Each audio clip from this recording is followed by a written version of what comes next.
taate. Nama baay'ee gargaarti nama tokko argitee biraan darbitu sattis immoo cubbuu najaati. Akkas birka mataa sanillee waan mataa siisuuftuun san mina kunoo biyya ta'een akkanatti qooqa buloo jirti yeroo sooma kana keessa gargaari adiin akkasi. Hayyee jeesaakumullah. Mataan hidhachuun alaa kun mataa hidhachuun hin turre. Assalamu alaikum. Waalaikum assalaam warahmatullahi. Gaafii takkaan qaba.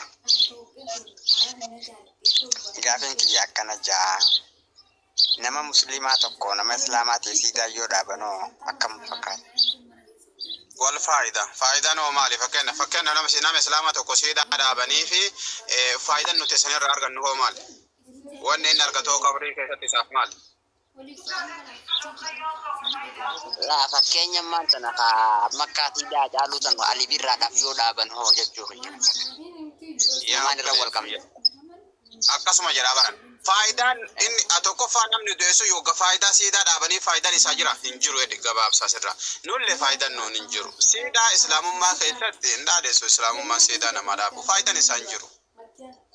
Warri tanaan duraa jedha kenna. Siidaan kun bartanaan dura warra mataabota reen olii gadi oofan kun tariikama akkasii kanatti dhufee gabbarama. Booda mumkin dhaloonni jaahilli dhufee yoo fakkeenyaaf Alee Birraatti siidaa dhaabne Alee Birraa kana gabbaranii booda inumaahu musibatu irratti deema isallee yoo ka jaalatu taate nama dhaabe san irratti illee hamtutu irratti deema ummata gara shirkii deebise akka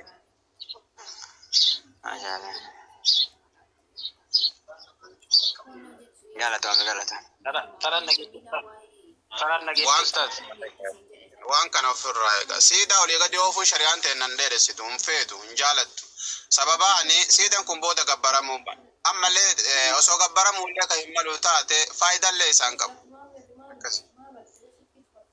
أيها بيبي السلام عليكم ورحمة الله وبركاته. وعليكم السلام ورحمة الله وبركاته. بقى نجا وطني ساكن نجيب. آمين يا رب لك الحمد. أستاذ أنا قابلت كعبا جرو بيتني جول شمراوي ملك وي نم حوالة درجت لكن يدي ترتاني سكسما أنا مثلا رانغل بدا نمني كوني ودما ملك أنا قال جودا كعبتي ديم جول شمراوي mana tadabati baso da so de mu kabame mallaka mo gen nawli ni kabame biye boye hati mallaka na kennite si bulet na olti bekti bolu ma tun garado di male wole dalo to son tane mallak ni ko fakke abici kun kuni fulate biyeti gale erga biye gale la ko salen kanu askesatti wana hawala da gambe na male ni dala tarsi ba kana wot rabe ninjuru fulate biyeti gale erga si boda hordofne yoo jennu argachuun dandeenye amma mallaqni kun haatillee beetti mallaqni kun amma deyni kun eenyu irratti ta'a. Meeda kee fadho buleessa habba yaaleen cakiyya bareeda. Micayyooni akka ati isatti kennitu beeyti. Beetti. Meeda kee fadho akkasii miti. Anamma fakkeenyaaf ani jechuu anamma fakkeenyaaf anamma birrii hawaalaa dalaga. Ati sawwaaqa jennu. Deemtee isin maa sin jette kootu birrii narraa fuudhii ebalutti naa geessi sin jette. Yoo dhageeffadha akkana ati miskiinni kiyya dhayitee sawwaaqaa fuute natti geessite wili ati keessaa baate yoo akkana taate keessaa baate jirte kalbaafte. Kanaas keessaa baate natti kennite wili anaaf isi ka wal gaafatu. Yoo isin isatti naa geessisiin jette ati waa'ee deeyinii waa'ee homaa waan keessa seentuun qabdu keessaa baatee jirta. Laakiin yoo isin sitti kennitee naa ergisiin jette ati abbaa feetee kennite. Isin nama sanin beeytu nama sanin naa kenni isin hin jenne ati birri isin kafaltaaf. Ila isin isa wanta beeturraan qabdu. Gurbicha kun anillee akka hawaalaatti beekamanii wanta anillee irraa beeku hin jiru. Ani eenyurraa ergattanii jennaan akkana nama wayii jira illee nama garraa ergannu. Ergasii booda fuudhetti kenne mallaqa ishee kana inni fudhatee biyya akka hojjetee nan biyya kana qabanii biyya galchatu. Mucayyoon birrii ebaluun naa kenni isin jettee gabaabaa ebaluun naa kenni isin jette. Ebaluutti hin jenne na biyya na ergette malee. Simaan biyya naa ergi isin jettee mire. Ila nama an wanta wayii kana kan findale nama hawaalaa hojjetu kanatti kennee ergi naa jette malee akka hin dalanne beettisi. Nee daqiiqaa takka waan tokko jira. Ani dhiisi mucayyoo anaaf situ haasaam. Ani amma fakkeenyaaf birrii sitti kenna naa ergi isin jedhasa. Eewa. Ati abbaa feete kenni jinnitti kenni inshallah yoo marriikitti kenni ani immoo birrii tana naa ergidee sitti kenna. Alaa kulli haala ati abbaa feete kennitee naa ergini birrii sa. birreeti yesi gaafan. Ati gara feete godhii feetu balleessii feetu qabsaa nyaadhu feetu tibsii nyaadhu bas ani birreen tiyyata sitti kenne suni eessa tana si gaafadha. Yoo immoo namatti naa kennisiin jetti nama sanitti kennitee jette wuli ati nu keessaa baate anaaf isa wal gaafata dhumatte dubbii. Lakka isin nama sanin beektu garuu abbicha kana haga biriitti argame abbicha kana waliin ga'ee sagalee inni naan jedhu kana sagalee biriitti kennee jedhu kana boru galcheeftaan galchee jedhu isaa kana sagaleedhaan waliin ga'a malee isin isan beektu anuu maalummaa isaan beeku namummaa biroo dhufee nurra bu'eetti kenne malee.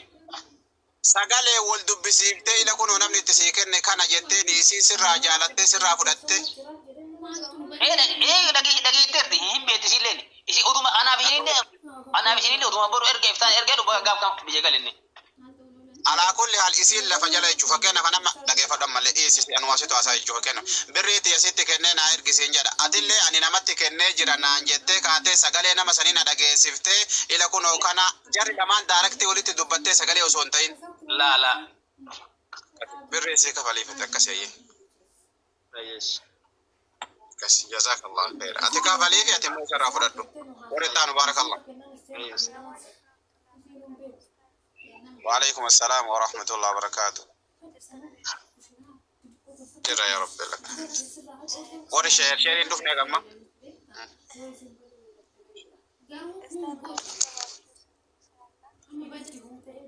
جباب سي بارك الله الله يحفظك.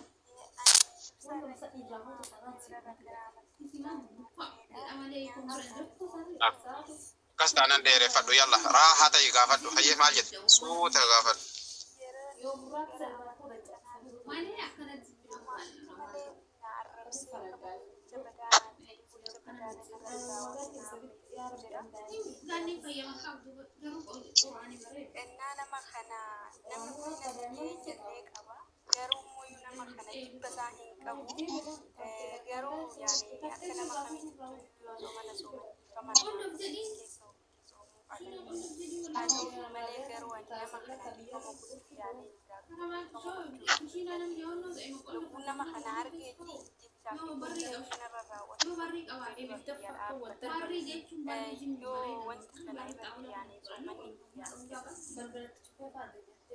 Akkasi bareede yaa jara kenna waan tokko jira fakkeenyaaf gochi namaa kuni duruma yoo araaraman bar jara kenna araarama jechuun maal jechuun wanti nu fahamuu qabnu duruma bar osoma garaan silaalatu osoma garaan dhiifama siin godhin bar garaan kun dafee dhiifaman godhuu bar garaan suutatti hajamaa yerootti hajamaa haala abbaa sanirra ijjateeti abbaan sun mumkin waan akka hadiyyaa waan akka homaa namaa kenne nama dagachiisa malee garaan qalbimatti hin dagatu yaa jarra kenna seenaa karaan hin dagatu laakiin kanurraa eeggatu rabbi waa'ee garaati miti kanu gaafatu bas ati dhiifama gootaaf zaahira irratti zaahiruma kana ka garaa yoo rabbi si laaffise dhiifama gootaaf ka garaa suutuma suuta isteebbiin dagataa deema malee takkumaan hin dagatu si qofaa miti sun nama duniyaarra jiru guutu.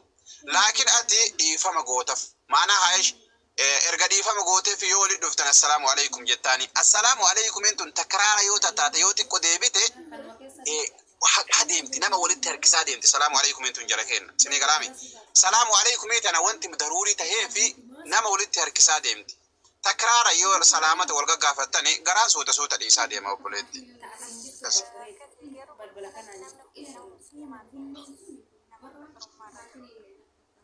Rahimakeeti warra firaati sitti aana akkasuma kalaas rahima taanani suuta takraara wal dagataa deemta adi rakkoon qabu bas yoo bira geette akkam fayyaa qabdaa jirtaa nagayaa akkas jejjettaan suuta dagataa deemta step waan baanan san.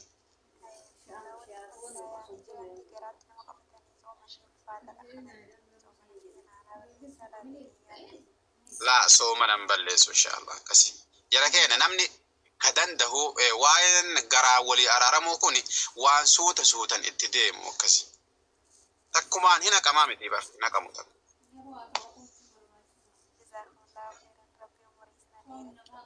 Amiin ya Allah gaafi bira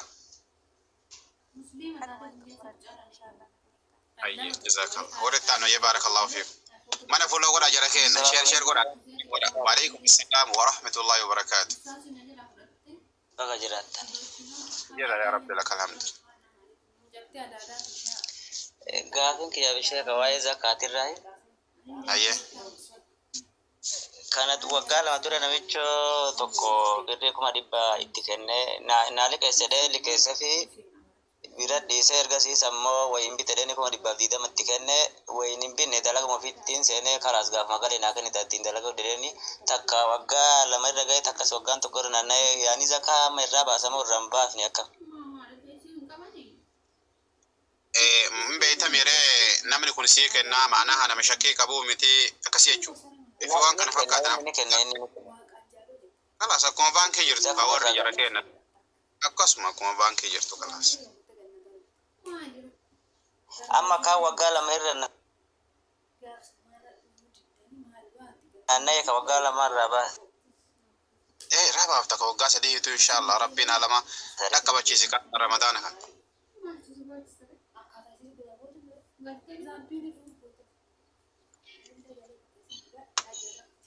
Wartaan. Kala saya sekali. Assalamualaikum. Waalaikumsalam. Waalaikumsalam. Waalaikumsalam. Aye.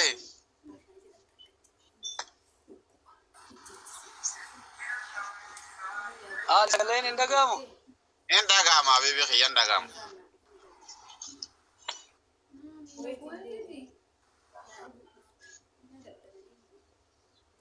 Gaafin qaba gaafin an qabu.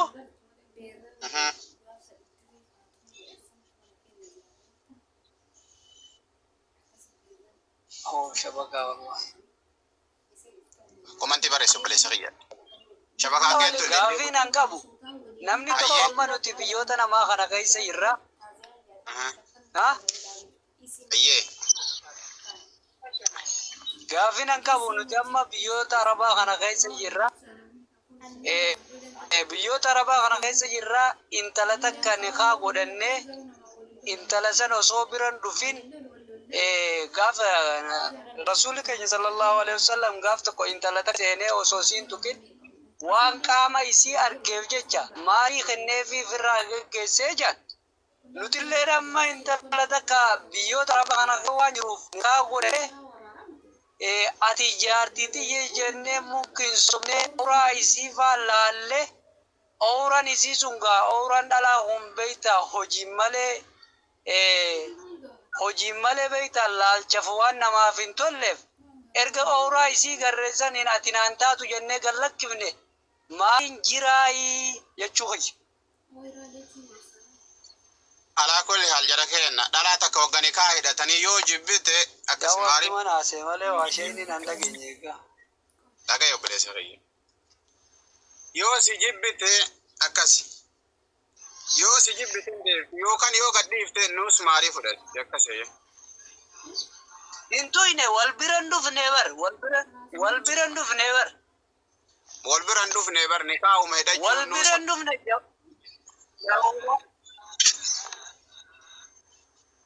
jawala mais wal biran dhufne.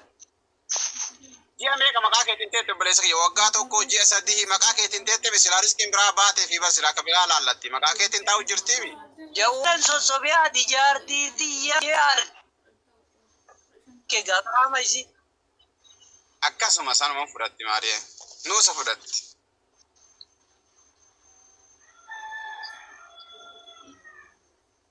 Kasi warra taanu. Assalamu alaikum.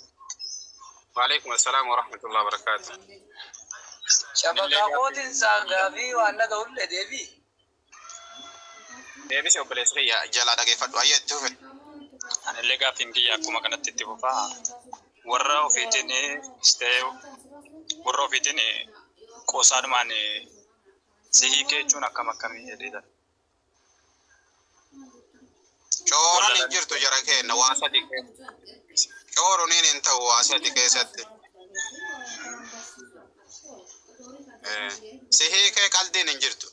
Si hiikiin dhugaa fi qalbiin beeytu bar. Fakkeenyaaf si hiikee wanti jedhu kale afaan jara kenna maanaa dubbi.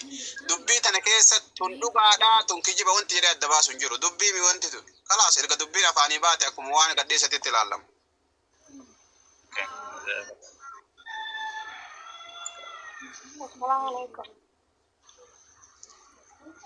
Waalaikum assalam wa rahmatullahi wa barakatuh. Anis gaaffiin biyya akkas jetti. Madaamiin biyyan soommantu shiisha kana nuti soommanna qiyyarra maaltu jira. Maal isin hin dhukuba? Biyya nagee qabdi. Osuma nagaa qabdu soomtu. Akkasi daawwatti godhe. Yaa madaamiitti yaa arkaan soommanni arkaan islaamaa keessa jira maaluma narraa taate jeen akkasi. La akkas jechuun hin danda'u waan diliin narra ni jirti. Diliin tanuma kakatti mata ittuma himuu tanaati wanni sirraa eegamu obboleetti tanumaa bar. Naa wajjin naasoo itanillee wajjin naasoo akkamittiin fidaawaa godhu. Walumaan hin dubbannu. Waa'ee birriin dubbata waa'ee ibaadaan dubbattan sa? Jechuun maallaqa gandaasitti naa kan anis ni dalagaa beeme. Akkasi rabbi si haala haffisu ayyata akkasi alaa kolli haalati yoo dandeette daawwaatti godhe ayyata. Sommana qiyyarra homaan jiran jechuu dalagachuu hin danda'a. Bar obboleetti homaan jiran jechuudha bar. Maana haa daawwaatti godhe tanumatti irraa eegama waan biraati miti jechuudha. Ammas buqqeessiin ilaaluutu taanee dhiquudhaaf rakkoon ni jirti. Waan biraati bar tanan dhiqin. Akkuma nama dhiquufi. Wayitti alabaa bira jirta? Alabaa bira hin jiru. Ofirraatti dhiisi kaa inni qo'ee dhiini akkasi. Yeruma jijjiirradde malee dhiqachuu hin danda'u kaa. Yeroo takka Maa waa duraani maqaa isii dhooftee mucayyoon ebaluu intala ebaluu bira dalagatti jettee achii baatee maqaa fudhatu suudii nama takka wal beektaa rakkoofsa nama takkaatu hin qabduumi rabbumarraa hirkattee dhufteemi. Kasi ka duuba ka isii caalu arabni ka isii caalu miliyoona jira isii qofa sitti hin fakkaatin kan shiishaan dhooyinee ka wata kan balleessine jirti wallahi. guutuudha. Akkasi duuba kalaas. Kaniifuu biraa deemuu qabda jechuudha bakka tana dhiqoon. Yaa isiin akkasila isiin yoo si jaalatte kana dhigeessin cinqitu laala akkasi walii galtan laaltanii. Ibiddaa shidinaan hin jettu garuu yeroo takkitti gizee adda haatee halkan gizee rafuutee hamtuun hin dhiqu. Obboleetti mee dhageeffadhu ila dhagahi wanta ati beekuu qabdu qopheessitee itti kennita. Ittiin kan. Qopheessitee ittiin kennituumi. Wagga isiin asitti dhuyitee biraa kaate nazzataati. Akkas san nazzafi yallaa. Dhiquu fi nazzafuun garaa jira kenna. Mee dhageeffadha yeroo tokko tokko. Dhiitee tolchitee yoo itti kennite dhiitee tolchitee yoo itti kennite gargaaruu jirta waan kana. Laakiin waan isiin mana kana keessatti balleessite ati bar guuraa jirta malee ati shiishaa isii dhiqaan jirtu bar. Indikini karaa irraa achi kaayate karaa irraa mana keessaa fuutee nazzaftee achi kaa'uufi waan kana dhiquun gara. Sinii galaami. Numa naddafeetiin bas karaa irraa guzumaan mana xara fuudha malee gizee cufaa ifiif hidhattee ifiif godhatti haa ta'u. Akkasi beekaa isi maanaa ha'ish karaa irraa fuudhu fi waan kana dhiquun gara waan kana indikini itti dhiise. Laakiin karaa irraa achi fuudhuun rakkoon qabu nazzafuun jechuun mana keessa. Gizee meeshaa dhiquun dirqama fa'a. Waan akkas ilaa yoo dhiifteef gargaarte jechuun yoo dhiifteef gargaarte beeki maanaa isiin booda jaahizuma dhuftee harkifti yoo dhiifteef. Majlisaa kaasanii achi kaayuu fi dhiquun gara. Dhiqee bishaan itti naqeen kaayu dhiqeetumaan bishaan san keessaa gad naqee naddafee bakka silaa kaayan kaayu. Dhiisi isiin haasaasafattu. Ati fuudhitumaan karamarraa achi kaayi. Sanamuu farmaanni birumaatee maayii galata. Akkasitti faamsisa hayyaa kalla warri itti aanu baarakallah.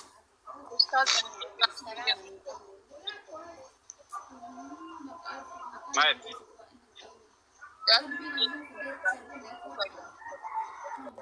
Ndagawu shabakaan kee jara kenna warra jihaada laalu maali shiloon kita. Eenyu sagalee dheedduun jira. Sagaleen hin dhaga'amu asxaas. Warri maayikii hin qabanne jara kenna maayikii qabadhaa baarakallah maayikii qabadhaa. Dubbadhooti.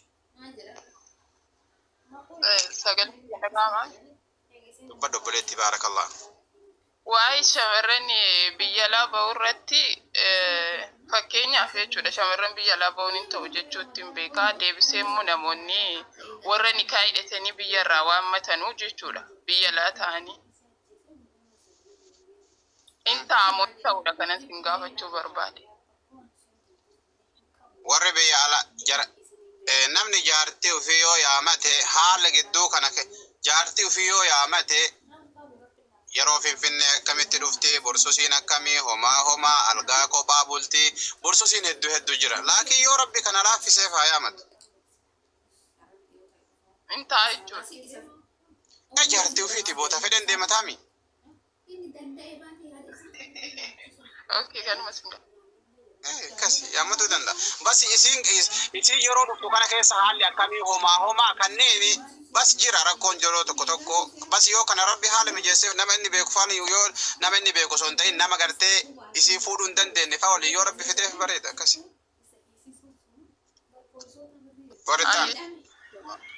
السلام عليكم ورحمة الله وبركاته. وعليكم السلام ورحمة الله وبركاته. كم يا أستاذ؟ جرى الحمد لله. إيه بعنا قاعد جراتني قاعدين كذا. سوامنا ونرفع قويا خلنا نرفع ويني. خلاص يوفي دينا رابع كم يجون برواق. كيف؟ أصرفوا قويا خلنا بقى أصرفوا يوفي دينا رابع سوامنا كذا نجاباي كريبا جيسا.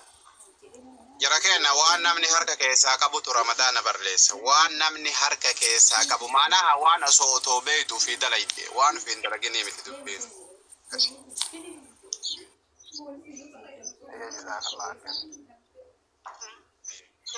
Warritaan.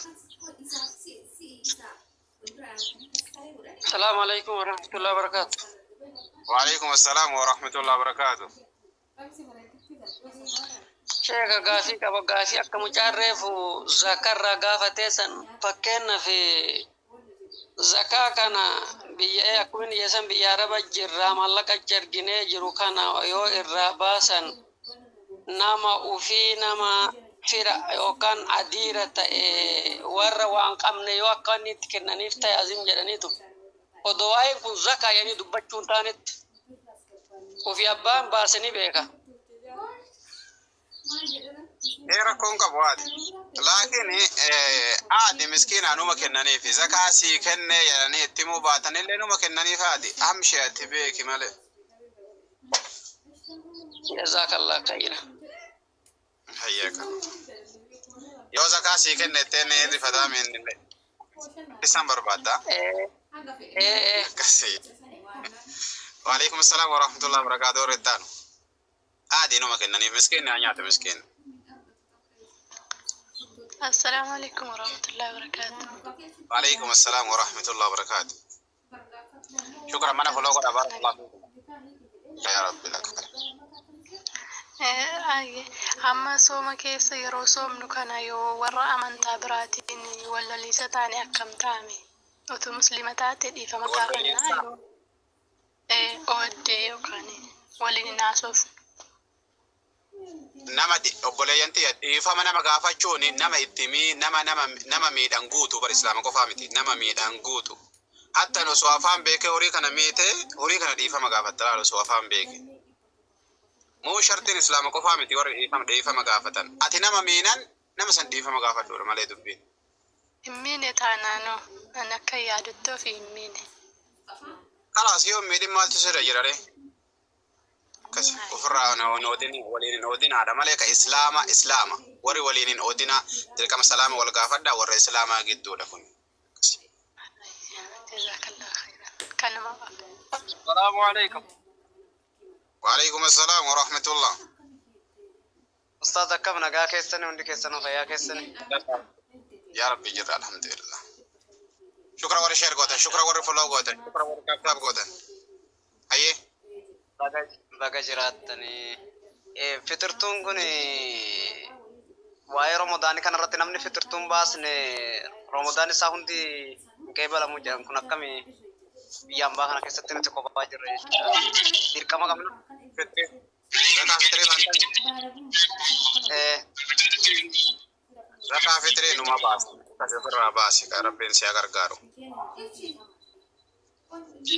haaluma ta'een jechuudha fakkeenya biyya kana keessatti yookiin biyya ta'e namni yoo baasne Ramadaan kun hunduu dhabama taa'aa jira.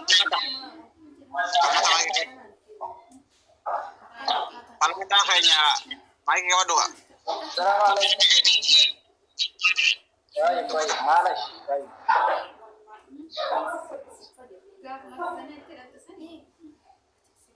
Nagama miti? Dubbadhu ka dura dubbataaru. Haasawaan jira. Namni fitirtuu ofirraan baasne soomanichi hunduu dhabama ta'a jechuudha. Soomni dhabama tahaa miti yaa obboleessa kiyya wanta ati beekuu qabdu. Bas sadaqaadha rabbi karaa godhee jira hin baafatanidha. Soomni dhabama tahaa miti. Jara keenya wanta isin beekuu qabdani rabbiin kun gafuurun rahiimi saatirul uyubi allaamul guyubi waan ati dalaydee dhaban godhu rabbi jara keenya. Maaqul ati miskiinni nutu farraa dhuftee alaqaa geette dalaydee rabbi amma suuraa si harkaa godhattee yaadda abadan rabbi amma suuraan godhu obboleessa. Galatoome.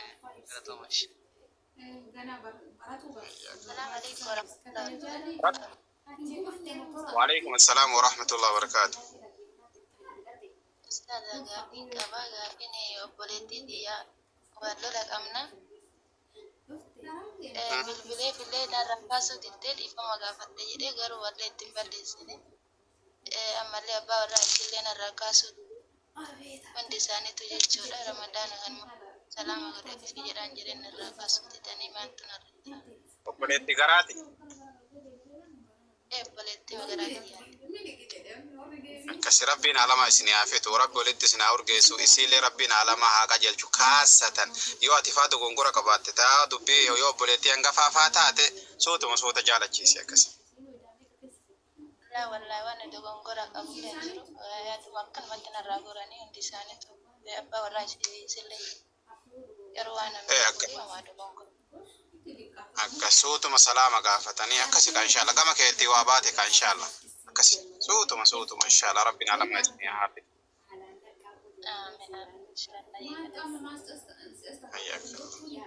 Assalamu alaikum.